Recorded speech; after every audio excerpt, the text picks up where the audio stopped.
be talking about active learning, and this is my cute tree that I'm sitting by because I thought it was cute, but whatever.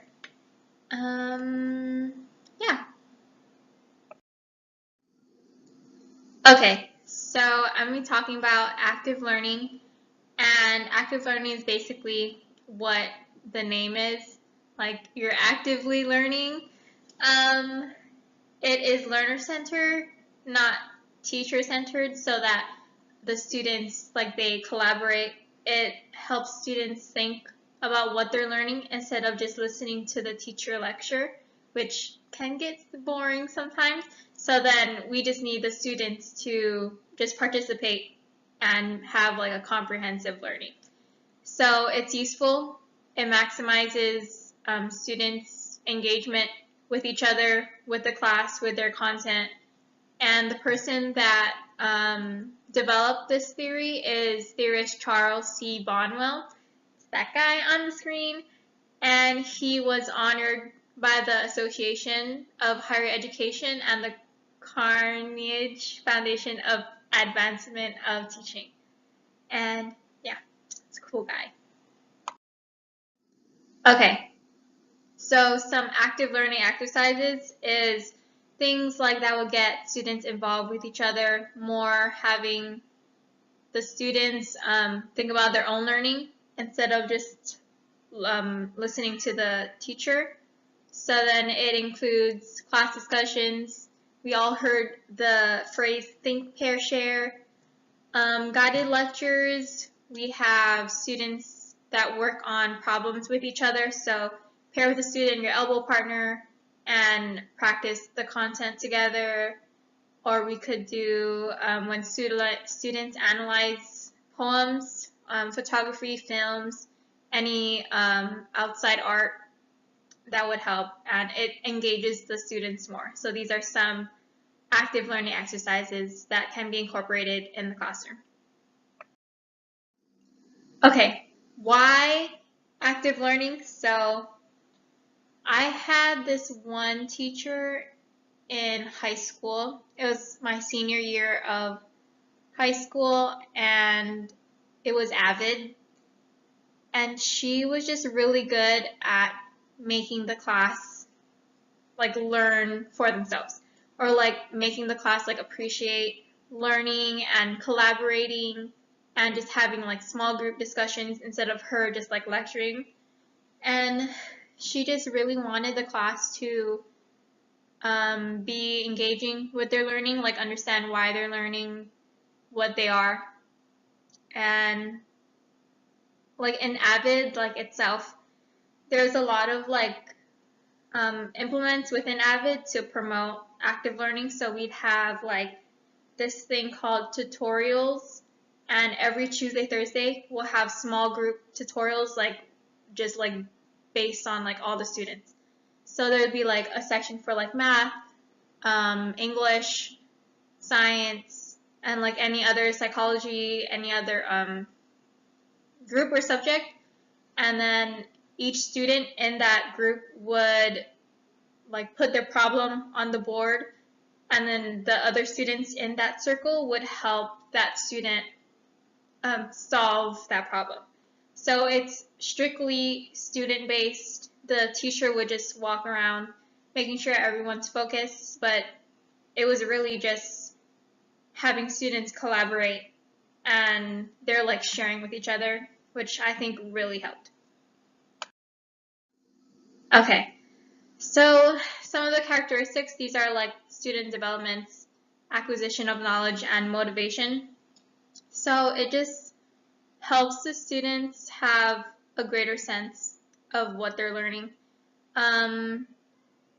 They can receive feedback from their instructor. So like how teachers walk around the classroom and they just check up on the students, and it allows for like the students just to focus on their learning, and then the teacher be just like an aid to them. It gets the students more involved instead of just passive learning, and it just really helps the students have higher order thinking. It like analyzes, synthesizes like anything that they're learning, and it just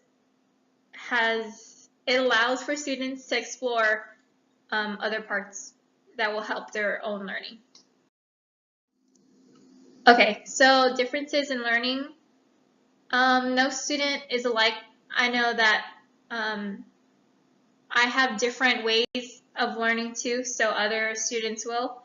I wrote that there's no one size fit for all. In education, and the preferred styles that we learn guide the way how we internalize information. So this means that like teachers need to have differences in learning to cater to different types of students, and it allows for like a variety of techniques in the classroom, and it's actually kind of helpful if like students learn differently, because some students can like explain the content to like other students in like different ways that how they learn, and hopefully that like helps them instead of just focusing on just listening to a teacher and just having a lecture. Like some students are more hands-on, they're visual, they listen more, or just different types of learning in general, and it just helps if teachers understand how like active learning or other types would help like benefit different types of learners. Okay, so we have here a little picture of the different types of intelligence, and we learned that in ELM-200 as well. There's spatial, naturalist, musical, logical, mathematical, existential, interpersonal, bodily, kinesthetic, linguistic, and intrapersonal. So basically the different styles of learning. Either someone can be super hands-on, or someone can be more individual, like they understand it better if they do it by themselves, or others perform more like interpersonal, like having partnering with other students, like the think pair share, or like the elbow partner type of students, or like musical, maybe just listening to music while they study. I heard that's like a thing, like just having music while you study, it just helps people concentrate, that type of stuff. So yeah, different types of intelligence. Okay, the roles of families in a child's learning. So really important. Learning and education doesn't stop at like within the classroom. Kids go home to their families, and then so they do their homework at home. So it's like important for like families to value their children's education. So yeah, it just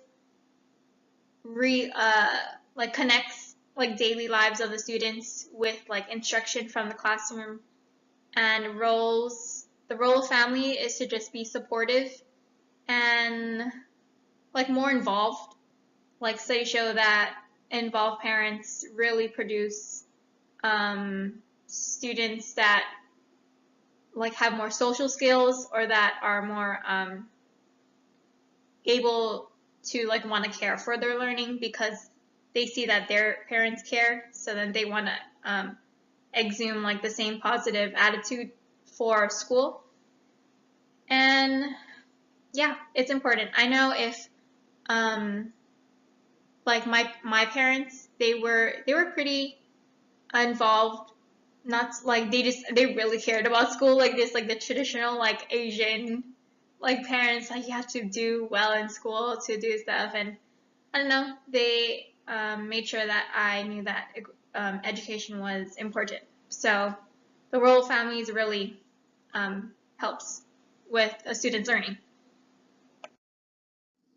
Okay, students with involved parents. So this is just like a continuing slide. I added that they have higher grades and test scores, pass their classes, attend school regularly, and yeah, especially the attend school regularly. If a parent is not involved with their student, then their child, then they won't like care if the student's absent, or they'll take them out of school to go shopping and stuff. I don't know, but there is a lot of things that parents need to do to help their students be involved, and it just helps with their behavior and their attitude. Okay. So 5 things that parents can do. Practice what your child learned at school. So like helping with homework or anything other assignments that they could do. Set aside time to read together. It really helps like to read together because it just helps the student have like more vocab and more fluent when they talk. Don't overschedule your child. So it's important for like extracurricular activities, but it's important to just like give your child like a break. They're still developing, they're still growing as a child, they're still a child, so they're not supposed to be like super like busy, compact. They're still growing. They should just focus on like little things at a time, like cumulative things at a time. Be a role model for learning. So if the parent cares for education, the student will care for education. And lastly, help your child take charge of his or her learning. So like just like number 4, be a role model. Knowing that if education, higher education, long-term education is important, then the student themselves will reflect what their parents think.